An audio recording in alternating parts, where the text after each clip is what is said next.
Now, still on the news. Some Lagos-based analysts have reacted to the ongoing probe on the embattled Economic and Financial Crimes Commission EFCC boss Ibrahim Magu as new revelations surfaced on Monday. It was gathered that the managing director of a commercial bank claimed about 573 million naira was transferred in error into Prophet Emmanuel Omale's account. Galaxy's Kelly Egiga tells us more in this report.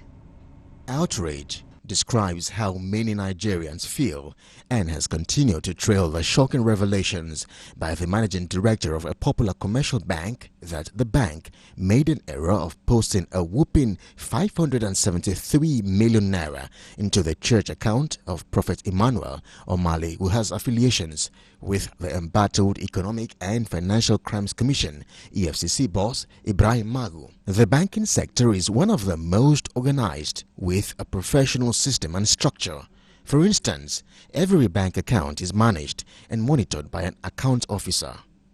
There is also a system of internal auditing, which is practically observed weekly, plus external auditing done periodically, not to mention the fact that there must be an authorization for every transaction. And then, it also took the bank 4 years to discover the error. Thus, the analysts describe it as an insult to the integrity of well-meaning Nigerians, among others. The system has always been ripping off Nigerians, and unfortunately the banks are the harbingers of the problem. They are the core beneficiaries of all this whole insincerity going on.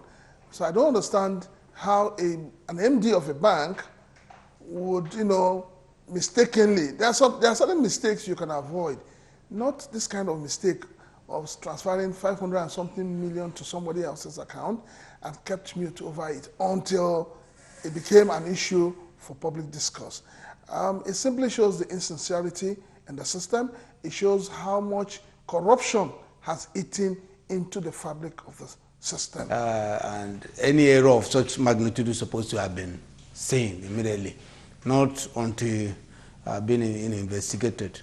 I've always said it, that our banking industry has to be re-evaluated. One, if you look at what is happening now, your ATM, you're charged and paid initially, and they keep on taking maintenance fee. I don't know what they are maintaining for me having my... I also engaged the analyst on the 45 days extension given to the Ayo Salami panel by President Muhammadu Buhari on Magu's probe, as reports say the investigations may die a natural death.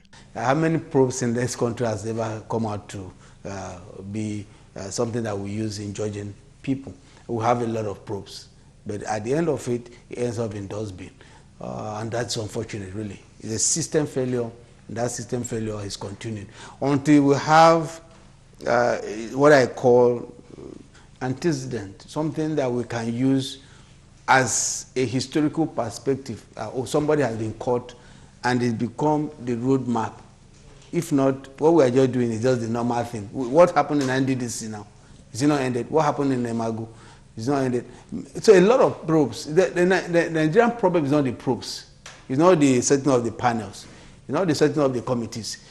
It is the wherewithal to enforce what was written or recommended in those probe panel reports. I don't understand why the president will give 45 days. What is wrong with giving 1 week? I mean, you see, you solve an issue when it is hot, not allowing for 45 days. People will go to sleep, people will forget. This is the problem we've been having. What is happening with the probe of the NDDC? Since the MD fainted, came back to life, nothing has happened. The names have been submitted by Senator Akpabio as requested by the House. What has happened? So I don't understand why the president should give 45 days. This is something the president should give 24 hours for them to finish. You see, because fighting corruption means that we must be ready to fight it to the end. But honestly, it pains me that this government itself does not even understand where to start the fight of corruption from.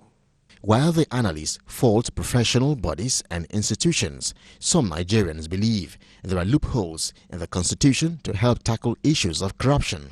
With little or almost no success recorded against the fight against corruption by past and existing administrations, it also appears Nigeria definitely needs another approach to indeed win the war against corruption.